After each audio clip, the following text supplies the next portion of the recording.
야구 좋아하시나요? 야구? 야구에서 강타자 하면 3할대의 타율을 유지하는 사람이 강타자죠. 그런데 말입니다. 이 3할대를 친다는 건요, 10번 중에서 7번은 기회를 놓친다는 말입니다. 다시 말하면 3번의 기회만 붙들어도 잘하는 거래요. 오늘 우리는 우리의 삶 가운데 일어나는 크고 작은 실패에 대해서 간혹 낙담하죠. 그러나 여러분, 다 잘할 필요는 없습니다. 10번 중에서 3번만 잘해도 잘하는 겁니다. 이 시간 옆에 분들에게 한번 이야기해 볼까요? 실패해도 괜찮습니다. 그렇게 한번 얘기해 보십시오. 여러분, 실패해도요 괜찮습니다. 다시 도전할 수 있는 용기만 있다면, 다시 도전만 할 수 있다면 실패해도 괜찮습니다. 특별히 오늘 우리 그리스도인들은 실패해도 괜찮죠? 왜? 특별히 오늘 우리에게는 모든 것을 합력하여 선을 이루도록 하실 하나님이 계시기 때문에 괜찮습니다. 오늘 이 시간 스스로에게 다시 한 번 더 얘기해 주십시오. 실패해도 괜찮습니다. 오늘도 우리의 삶 가운데 간섭하시고 개입하셔서 하나님의 선하신 일들을 이루어 가실 하나님을 기대함으로 이 땅을 살아갈 수 있는 저와 여러분들이 되시기를 주님의 이름으로 소원합니다. 오늘 우리가 읽은 이 본문의 말씀은 이 오병이어의 사건이죠. 다시 말하면 보리떡 5개와 물고기 2마리로 5,000명을 먹이신 그런 사건의 이야기입니다. 이 오병이어의 사건은요, 성경을 보면 마태, 마가, 누가, 요한 등 이 4개의 복음서 기자들이 모두 다 이렇게 기록해 놓고 있는 사건이 바로 이것입니다. 다시 말하면 그만큼 중요한 사건이다라는 것이죠. 여러분들도 다 아시다시피 성경은요, 예수님께서 살아계셨을 때 행하셨던 모든 이적에 대해 기록해 놓고 있는 것은 아닙니다. 그렇죠? 대표적인 몇몇 사건만을 이렇게 기록해 놓고 있을 뿐이에요. 이는 요한복음도 마찬가지인데, 여러분들 우리가 요한복음을 읽어보면 요한복음에는요 단지 7개의 표적만이 기록되어 있습니다. 그러니까 예수님께서 행하셨던 모든 기적을 다 기록해 놓지 않고요, 요한은요 단지 7개만의 표적을 기록해 놓고 있는 것입니다. 그 7개의 표적이 뭔가? 첫 번째, 물이 변해서 포도주 된 사건, 이게 첫 번째고요. 두 번째는요, 왕의 신하의 아들을 고친 사건이 그것이죠. 세 번째는 38년 된 병자를 고친 사건. 그리고 네 번째는 이제 오늘 본문에 기록된 이 보리떡 5개와 물고기 2마리로 5,000명을 먹인 사건. 이게 네 번째 기적이고요. 요한복음에 기록된 7가지 기적 중에 5번째는 예수님께서 바다 위로 걸으시는 사건. 이제 다음 주에 살펴볼 거고요. 6번째는 안못 뼈는 소경을 고친 사건. 7번째는 죽은 나사로를 살리신 사건. 단지 이렇게 7개의 기적만을 성경은, 요한은 기록하고 있는 것입니다. 이렇듯 성경을 보면 성경은 예수님께서 행하신 모든 그 이적을 다 기록해 놓고 있지 않은데, 그럼에도 불구하고 오늘 본문의 말씀, 이 오병이어의 사건만큼만은 마태도, 마가도, 누가도, 요한도 공히 다 기록하고 있다라는 것입니다. 그만큼 이 사건이 굉장히 중요한 사건이고요, 또 중요한 메시지를 담고 있다라는 그런 뜻이겠죠. 그래서 오늘 우리는 이제 이 오병이어의 사건을 통해서 이 사건 속에서 알 수 있는 몇 가지 이제 핵심 메시지를 우리가 잠깐 살펴보도록 그렇게 하겠습니다. 오늘 우리가 읽어본 바와 같이 오늘 본문을 보면 아무것도 없는 빈들에서 예수님께서 5,000명이나 되는 사람들을 먹이는 일이 기록되어 있죠. 보리떡 5개와 물고기 2마리로 5,000명을 먹이시는 사건이 오늘 본문의 내용입니다. 자, 그렇다고 한다면 이 사건이 가지는 그런 의미는 무엇인가? 첫째로요, 이 사건은 예수님께서 하나님께서 이 땅에 보내주시겠다고 우리에게 약속하셨던 메시아, 그분이다 라는 것을 우리들에게 말해줍니다. 그래서 오늘 본문 14절을 보면요, 유대인들이 이 오병이어 사건, 이 보리떡 5개와 물고기 2마리로 5,000명을 먹인 이 같은 일을 경험하고, 오늘 본문 14절을 보면 이 사람들이 예수님을 향해 뭐라고 얘기하는가? 이렇게 얘기합니다. 14절 말씀 보십시오. 뭐라고 얘기합니까? 이는 참으로 세상에 오실 그 선지자라. 이렇게 유대인들이 이야기를 하는 거예요. 그러면서 그 15절을 보면 어떡합니까? 이제 이 유대인들이 예수님을 억지로 붙들어서 예수님을 임금으로 삼으려고 하였다라고 그렇게 기록하고 있죠. 자, 그렇다고 한다면 그 당시 유대인들이 말했던 이는 참으로 세상에 오실 그 선지자, 여기서 그 선지자라는 누구를 가리키는 말인가? 사실 이 말은요, 메시아를 뜻하는 그런 말입니다. 그런 용어예요. 우리가 일찍이 요한복음 1장에서 그 내용을 살펴봤는데요, 요한복음 1장에 그런 얘기가 나왔었죠. 그 유대인들의 관원들이 세례요한을 찾아오지 않았습니까? 세례요한을 메시아라고 이렇게 생각을 해서 세례요한의 정체를 파악하기 위해서 세례요한을 찾아왔지 않습니까? 그리고 유대인들의 이제 관원들이 세례요한에게 물었죠. 내가 그리스도냐? 이렇게 묻기도 하고요. 또 성경을 보면 요한복음 1장을 보면 뭐라고 이 사람들이 물었냐면 세례요한을 향해서 내가 그 선지자냐? 라고도 묻는 것을 볼 수 있습니다. 여기서 그 선지자라는 말은 무슨 말이냐면 사실은 그리스도냐라는 말과 똑같은 말이에요. 왜 그 선지자가 메시아를 뜻하는 말인가? 왜냐하면 이게 신명기 18장 15절의 말씀 때문에 그렇습니다. 신명기 18장 15절 말씀을 보면 하나님께서 모세를 통해서 이스라엘 백성들에게 다음과 같은 약속을 해요. 어떤 약속을 해주시는가? 이렇게 말씀합니다. 내 하나님 여호와께서 너희 가운데 내 형제 중에서 너를 위하여 나와 같은 선지자 하나를 일으키시리니 라고 그렇게 약속하십니다. 이게 무슨 말이냐면 훗날에 하나님께서 모세와 같은 선지자를 보내주시겠다라고 그렇게 말씀하신 거예요. 근데 유대인들이 이 모세와 같은 선지자, 다시 말하면 그 선지자를 누구로 이해했는가? 메시아로 이해했다라는 것이에요. 그래서 유대인들은 메시아를 향해서 뭐라고 불렀냐면 그 선지자, 모세와 같은 선지자, 그 선지자라고 그렇게 이야기를 했습니다. 그래서 여기서 그 선지자라는 말은 메시아를 지칭하는 말입니다. 근데 오늘 본문을 보면 이 유대인들이 이 오병이어의 사건을 체험한 유대인들이 예수님을 누구로 알았다? 그 선지자로 알았다는 거예요. 예수님을 향해서 이제 메시아다, 저분은 메시아다, 유대인들이 그렇게 생각했다라는 것이죠. 그래서 결국 어떻게 합니까? 오늘 보면 15절을 보니까 이 사람들이요, 예수님을 데려다가 억지로 끌어다가 그들의 왕으로 삼으려고 하였다라고 그렇게 기록해 놓고 있습니다. 그런데 재밌는 것은요, 15절 하반절을 보면 이런 일이 일어났음에도 불구하고 예수님께서 어떻게 하시는가? 그 자리를 피하십니다. 얼른 몸을 숨기시는 거예요. 여러분, 까닭이 무엇입니까? 왜 예수님께서 몸을 숨길까요? 자신을 왕으로 삼으려고, 자신을 메시아로 알아보고 왕으로 삼으려고 하는 그 유대인들을 피해서 왜 예수님께서는 숨고 계시는 것일까요?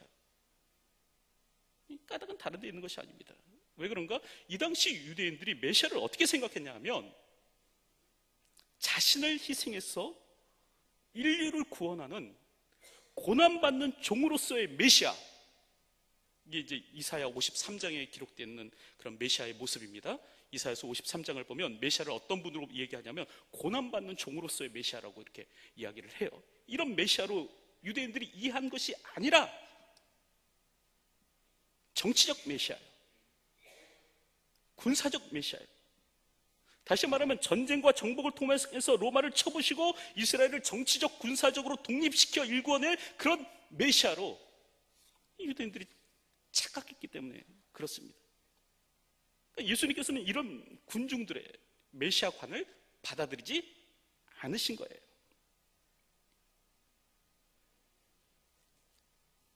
제가 간혹 드리는 말씀이지만 여러분, 인간의 문제는요, 낡아 빠진 정치 제도를 바꾼다고 해서 인간의 문제가 해결될 것인가? 여러분, 그렇지 않습니다.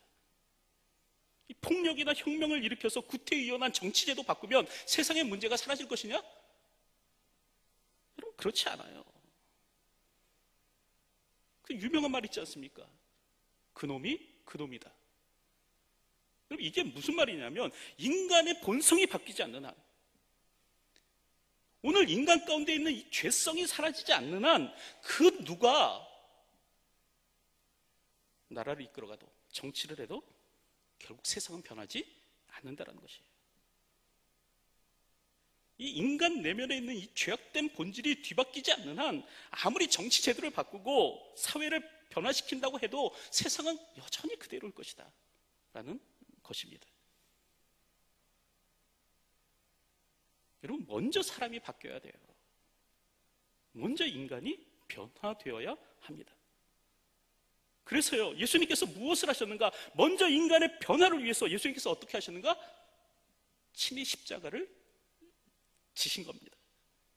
이 십자가를 지시고 인간의 죄의 문제를 해결해 주시려고 하신 거예요. 그리고 또 우리 주님은 어떤 분이신가? 우리 주님은요, 우리 인간의 근본적인 변화를 위해서 죄와 죽음의 문제를 해결하고자 친히 십자가를 지신 분이 우리 주님이십니다. 근데 당시 유대인들은 이 십자가가 아닌 이 폭력과 혁명으로 문제를 해결하려고 한 거죠. 그래서 예수님께서 피하셨어요. 그러다가 다시 예수님을 찾아온 군중을 만났을 때 요한복음 6장 53절, 오늘 우리가 읽지 않은 본문의 내용이에요. 요한복음 6장 53절을 보면 예수님께서 어떻게 하시는가? 자신을 왕으로 삼으려는 그 군중들을 향해서 뭐라고 말씀하시는가? 다음과 같이 말씀하십니다. 요한복음 6장 53절 말씀 보시기 바랍니다. 이렇게 기록하죠. 내가 진실로 진실로 너희에게 이르노니 인자의 살을 먹지 아니하고 인자의 피를 마시지 아니하면 너희 속에 생명이 없느니라. 내 살을 먹고 내 피를 마시는 자는 영생을 가졌고 마지막 날에 내가 그를 다시 살리리니 내 살은 참된 양식이요 내 피는 참된 음료로다. 이런 말씀을 하시고 있어요.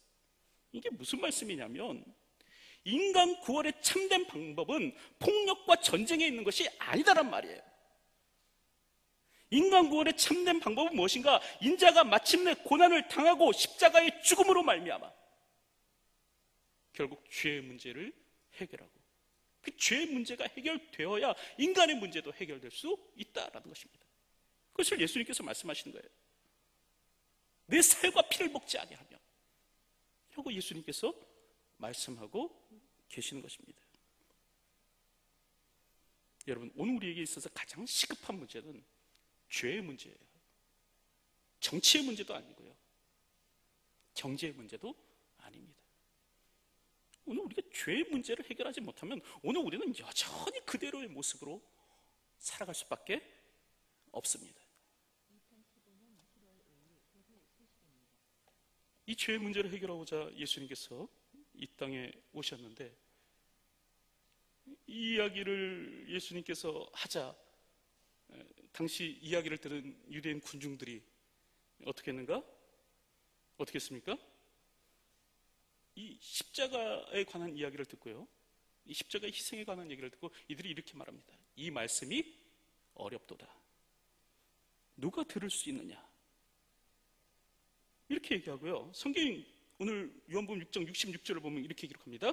그때부터, 이 그때라는 말은 뭐냐면 예수님께서 십자가의 희생, 죽음에 관한 이야기를 하셨을 때부터라는 얘기예요. 그때부터 그의 제자 중에 많은 사람이 떠나가고 다시 그와 함께 다니지 아니하더라.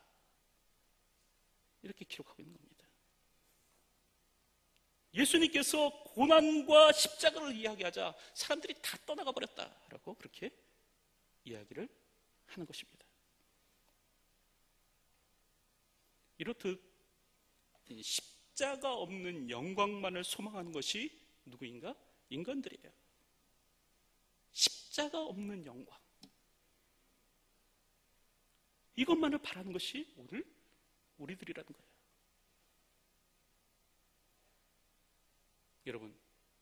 여러분들은 어떠십니까?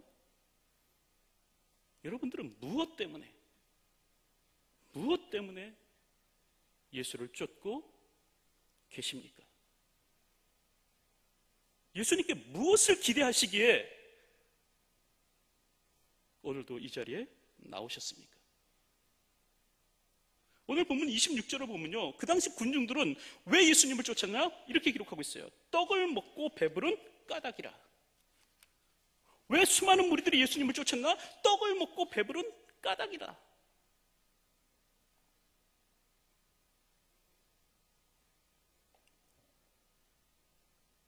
반면 베드로는 이렇게 이야기하죠. 영생의 말씀이 주께 있사오니 우리가 누구에게로 가오리까? 또 베드로는 그렇게 얘기합니다. 여러분들은 왜 예수님을 따릅니까?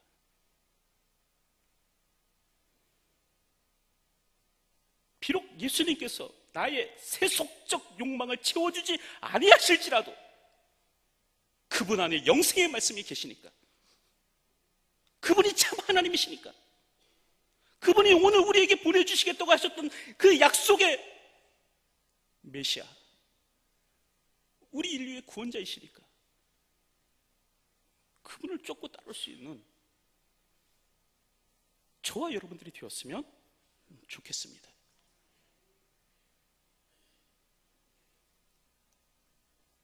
둘째로 오늘 우리는 이 오병이어의 사건을 통해서 또 한 가지 발견할 수 있는 중요한 메시지는 무엇인가?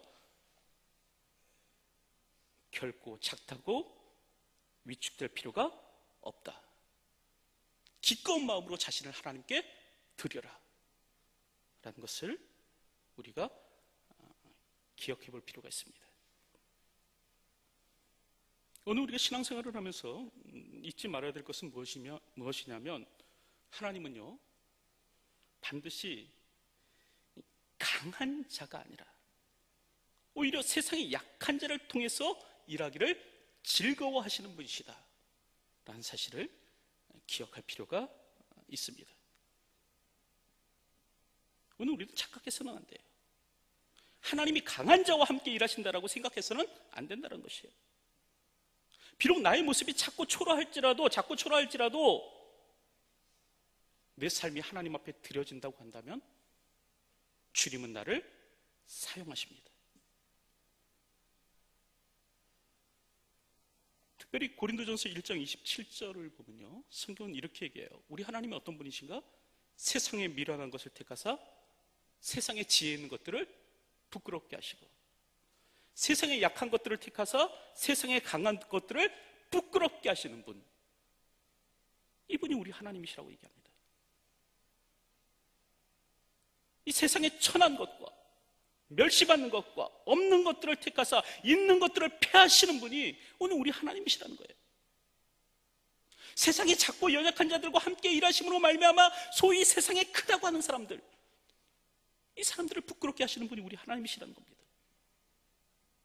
오늘 본문의 말씀만 봐도 오늘 우리는 그와 같은 것을 알게 되는데, 여러분 오늘 본문의 말씀을 보면 어떤 일이 일어납니까? 놀라운 표적이 나타나죠. 근데 이 표적의 배경에는요, 위대한 사람들의 위대한 헌신이 있었던 것이 아니다라는 거예요. 이름조차 알려지지 않은 나이 어린 한 작은 소년의 헌신이 이와 같은 기적을 일궈내었더라라는 것입니다. 특별히 오늘 본문 9절을 보면 이 어린 아이가 예수님께 드린 것은 단지 자신의 식사, 한 끼 분량의 식사였습니다. 그 보리떡 5개와 물고기 2마리였어요. 여기서 보리떡이라는 말은요, 그 당시 가난한 사람들이 일반적으로 먹는 보잘것없는 떡이 바로 보리떡입니다. 이게 맛있는 빵이 아니고요, 훌륭한 음식이 아닙니다. 가난한 사람들이 먹는 서걱거리는 음식이 보리빵이에요.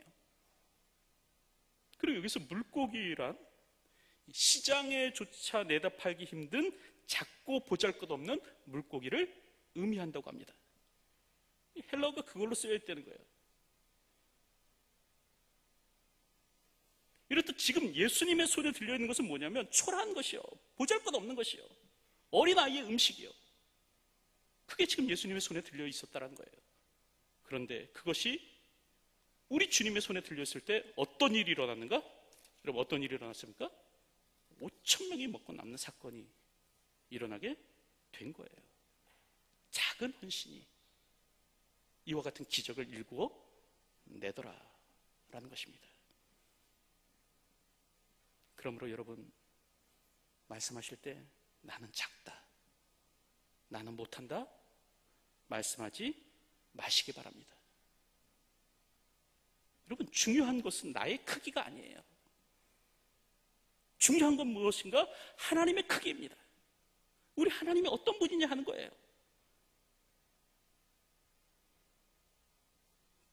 전능하시며 광대하시며 능력이 많으신 하나님께서 오늘 우리와 함께 하십니다. 크고 힘있고 능하신 하나님이 오늘 우리의 하나님이신 거예요. 그 하나님이 오늘 우리를 사용하기를 원하신다는 것 기억하셨으면 좋겠습니다. 세상은 능력자를 원하죠.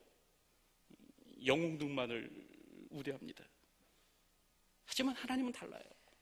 하나님은 작고 초라할지라도요, 자신을 주님께 드린 자, 자신을 기꺼이 주님 앞에 드리기를 원하는 자, 이 사람을 사용하십니다. 여러분, 오늘 우리의 삶이 작고 초라할지라도 우리 자신을 주님께 드릴 수 있는 그런 사람이 되었으면 좋겠습니다. 노아는요, 술 취한 사람이었고요, 아브라함은요, 나이가 너무 많았습니다. 이삭은요, 몽상가였고요, 야곱은요, 거짓말쟁이였어요. 레아는요, 못생겼고요, 요셉은요, 형들로부터 왕따 당하는 사람이었습니다. 모세는요, 말도듬는 자였고요, 기드온은요, 겁장이었어요. 삼손은 장발에다가 여색을 밝히는 사람이었고요, 디모데는 나이 어린 사람이었습니다. 다윗은요, 불륜과 살인을 저지른 사람이었고요, 이사야는요, 벌거벗은 채 설교한 사람이었어요. 요나는요, 하나님을 피해 도망쳤고요, 나오미는요, 과부에 불과했어요. 욥은 파산한 사람이었고요, 베드로는 그리스도를 부인했습니다. 예수님의 제자들은 기도하다 말고 잠에 빠진 사람들이고요, 마르다는 모든 일에 걱정이 많은 사람이었고요, 사마리아 여인은 남편을 열어둔 사람이었고요, 삭개오는 키가 작은 사람이었습니다. 바울은요, 율법주의자였고요, 디모데는 위장병 있는 사람이었고요, 심지어는 나사로는 죽은 사람이었습니다. 그런데 이런 자들도 하나님께서 사용하셨습니다. 그렇다고 한다면 그 하나님께서는 오늘도 나를 사용하여 주실 것입니다. 그러므로 작다고 초라하다고 슬퍼하지 마시기 바랍니다. 나의 삶을 주님 앞에 드리십시오. 그럴 때 하나님의 놀라운 일이 오늘 나를 통해서 일어나게 되는 것입니다. 마지막으로 이 오병이어의 사건을 통해서 오늘 우리가 또 하나 좀 마지막으로 기억해야 될 것은 뭐냐면, 여러분, 불가능하다고 말하지 말아 주십시오. 이게 무슨 얘기냐? 사실 저는요, 오늘 우리의 신앙이 비상식적이어서는 안 된다고 생각합니다. 상식이요, 우리의 신앙이 몰상식한 비상식적인 그런 것이 되어서는 안 된다는 것이에요. 그래서 우리 교회의 핵심가치 4가지 가운데 하나가 뭡니까? 건강한 상식이 통하는 교회. 그러니까 오늘 우리가 몰상식한 비상식적인 사람들이 되어서는 안 된다는 거예요. 얼마 전에 이 차정식이라는 분의 책을 읽었는데, 그분의 글 가운데 아주 인상 깊은 얘기가 있었습니다. 그분이 무슨 얘기를 했냐면, 신앙이란 무엇인가? 신앙이란 계산하는 것이 신앙이다 라고 말씀하셨습니다. 우리는 흔히 생각하죠. 신앙이란 무엇인가? 이제 계산하지 않는 것이 신앙이다라고 생각하는데 그렇지 않다는 거예요. 계산하는 것이 신앙이다라는 거예요. 그러면서 이제 누가복음 14장에 나오는 이 두 가지 비유, 이제 망대 건설에 관한 비유, 두 임금에 관한 비유, 이 비유를 통해서 봐라, 계산하는 것이 신앙 아니냐, 그런 얘기를 하고 있습니다. 나중에 집에 가서 한번 찾아보세요. 누가복음 14장에 어떤 비유가 나오는가. 여러분, 신앙이란 사실 계산할 줄 알아야 됩니다. 요즘 우리의 문제가 뭐예요? 소위 이제 신앙이라는 이름으로 계산하지 않는 것, 이게 오늘 우리의 문제 아닙니까? 요즘도 그래요. 2014년 작년 한 해만 더요, 교회를 건축하다가 결국 이자를 못 이겨갖고 파산되고 경매에 넘어온 그 교회가 작년 한 해만 돼요 155개의 교회가 있었다고 합니다. 여러분, 작년에요 155개의 교회가요 결국 빚을 감당하지 못하고 결국 그 건물이 경매에 붙여져서 팔리게 된 것이에요. 여러분, 이렇듯 신앙은 뭐냐면 무대뽀가 아니에요. 여러분, 계산하지 않는 것이 신앙이 아니에요. 신앙은 뭐냐면 계산할 줄 아는 것이 신앙이에요. 누가복음 14장을 보면 예수님도 분명히 계산하라라고, 생각하라라고 말씀하셨습니다. 하지만 이와 더불어서 오늘 우리가 반드시 또한 기억해야 될 것이 있는데, 그것이 무엇이냐? 계산하는 것이 분명히 신앙이지만, 그러나 이렇게 계산할 때에 오늘 우리가 진정 믿음의 사람이라고 한다면 그 계산 안에는 누구도 포함시켜야 된다? 예수님도 포함시켜야 된다 라는 것 기억하셨으면 좋겠습니다. 여러분, 오늘 우리의 계산 안에 누구도 집어넣어야 되는가? 예수님도 집어넣을 수 있어야 된다는 것이에요. 오늘 우리가 읽은 본문 5절 말씀을 보면 예수님께서 빌립에게 이렇게 말씀하십니다. 우리가 어디서 떡을 사서 이 사람들을 먹이겠느냐, 이렇게 말씀하세요. 이때 빌립의 대답이 뭐냐면 굉장히 현명한 대답을 해요. 뭐라고 빌립이, 예수님께서 우리가 어디서 떡을 사서 이 사람들을 먹이겠느냐라고 했을 때 빌립이 뭐라고 대답하냐면, 예수님, 그건 불가능한 일입니다 라고 대답합니다. 못할 일이에요. 각 사람이 조금씩 받게만 해도 200데나리온의 떡이 부족하리이다 라고 그렇게 대답합니다. 여기서 200데나리온은 노동자 8개월치에 해당하는 월급입니다. 그러니까 노동자 8개월치에 해당하는 이 월급을 다 쓴다고 해도 이 사람들에게 먹을 수 있는 건 조금밖에 못 먹입니다. 이러고 빌립이 대답하는 거예요. 여러분, 이는 굉장히 치밀한 계산이죠. 순간적으로 군중들의 숫자를 파악한 다음에요, 이 빵값을 계산해낸 아주 뛰어난 능력을 보이고 있는 겁니다. 빌립은 굉장히 똑똑한 사람이었던 것 같아요. 근데 여러분, 오늘 본문을 보면 이렇게 똑똑한 사람이, 이렇게 영민한 사람이 그의 계산식에 넣지 않은 것이 있었습니다. 여러분, 그게 뭡니까? 바로 예수님이에요. 물로 포도주를 만드셨고, 죽어가는 신하의 아들을 고치셨고, 절대 불가능한 것처럼 보이지는 이 만성질환자, 38년 된 이 환자의 병세를 회복시키셨던 그 능력의 주님, 그 예수님을 이 빌립은 자신의 계산식에 넣지 않은 겁니다. 물론 일반적인 상황이라면 여러분, 빌립의 말이 맞아요. 아니, 빈들에서 어디서 빵을 구할 수 있으며 어떻게 그 많은 사람을 먹을 수 있는 빵값을 마련할 수 있겠습니까? 하지만 그가 잊은 것이 있죠. 뭘 잊었습니까? 우리 능력의 주님, 우리 능력의 주님, 우리 예수님, 우리 예수님을 잊어버린 거예요. 여러분, 이렇듯 신앙이란 뭐냐면요, 신앙이란 아까도 말씀드린 것 마치 계산하는 것이 신앙이에요.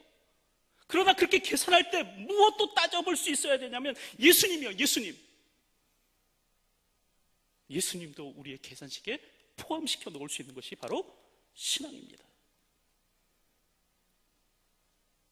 어떤 분은 신앙생활할 때 묻지도 말고 따지지도 말라, 그러면서 신앙생활하는 것이다라고 얘기하는데, 여러분, 그런 거 아닙니다. 묻고 따지셔야 돼요. 잘 계산을 낼 수 있어야 돼요. 그렇게 계산을 낼 때요, 오늘 우리가 결코 빠뜨려서는 안 되는 것이 있는데 그것이 무엇인가? 우리 능력의 주님이다라는 겁니다. 여러분, 언제 오늘 우리가 낭망하며 절망하는가? 하나님을요, 나의 계산 시간에 포함시켜 놓지 않을 때, 이때 오늘 우리가 낭망하는 거예요. 언제 오늘 우리가 하나님 못합니다, 하나님 불가능합니다라고 외치는가? 이 하나님의 역사가 오늘 나의 삶 가운데 일어날 것을 믿지 않을 때 하나님 못합니다, 그러고 얘기하는 겁니다. 여러분, 오늘 나의 주님이 진정 물로 포도주를 만드신 분이신 것을 여러분이 진정으로 믿으신다면 오늘 우리가 섬기는 그분이 죽기 일부 직전에 있던 왕의 신하의 아들도 고치신 분이라고 오늘 우리가 믿고 있는다면 오늘 내가 섬기는 그분이 이 회복이 불가능할 것 같은 38년 된 병자를 고치신 분이라고 믿는다면, 믿고 확신한다면, 이 보리떡 5개와 물고기 2마리로 5,000명을 먹이신 분이 나의 주님이시라고 확신한다고 한다면, 이 풍랑 있는 바다 위를 걸으셨던 분이 나의 주님이심을 오늘 내가 믿고 있다고 한다면 오늘 우리는 주님께 불가능합니다, 주님 그건 안 돼요 라고 말할 수 없다는 것 기억하셨으면 좋겠습니다. 여러분, 오늘 우리의 신앙이요, 비상식적이어서도 안 되지만 또한 오늘 우리의 신앙이요, 세상의 상식 안에 갇혀서도 안 되는 거예요. 오늘 우리가 세상을 똑똑하게 살아가야 되는 것이 틀림없는 사실이지만, 그러나 오늘 우리의 똑똑함이요, 헛똑똑으로 끝나서는 안 된다는 것이에요. 오늘 빌립을 보면, 오늘 본문에 나타난 빌립을 보면요, 굉장히 현명한 사람이에요. 똑똑한 사람이에요. 순간적으로 200데나리온을 계산하는 사람이에요. 근데 그의 똑똑함은 사실 헛똑똑이었습니다. 어거스틴은 이에 대해서 뭐라고 얘기하냐면 박식한 무지, 박식한 무지라고 말했어요. 아는 거는 같은데 따져보니까 실제로 모르는 거예요. 똑똑한 건 같은데 따져보니까 실제로는 무지한 거예요. 오늘 우리가 이렇게 살아가고 있는 것은 아닌지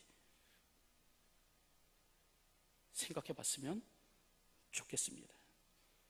여러분, 오늘 우리의 삶에 예수님을 포함시켜 넣으십시오. 인간적인 눈으로만 문제를 바라보지 마시고 하나님의 살아계심을 믿고 인정하십시오. 오늘도 이런 삶을 살아갈 수 있는 저와 여러분들이 되었으면 좋겠습니다. 우리 예수님 메시아십니다. 하나님께서 오늘 우리에게 보내주시겠다고 하신 구원자세요. 그렇다고 한다면 그분께 오늘도 나의 삶을 드리고 그분이 오늘도 나의 삶 살아계셔서 나의 삶 가운데 역사하심을 인정함으로 이 땅을 살아갈 수 있는 저와 여러분들이 되시기를 주님의 이름으로 축원드립니다. 기도하겠습니다.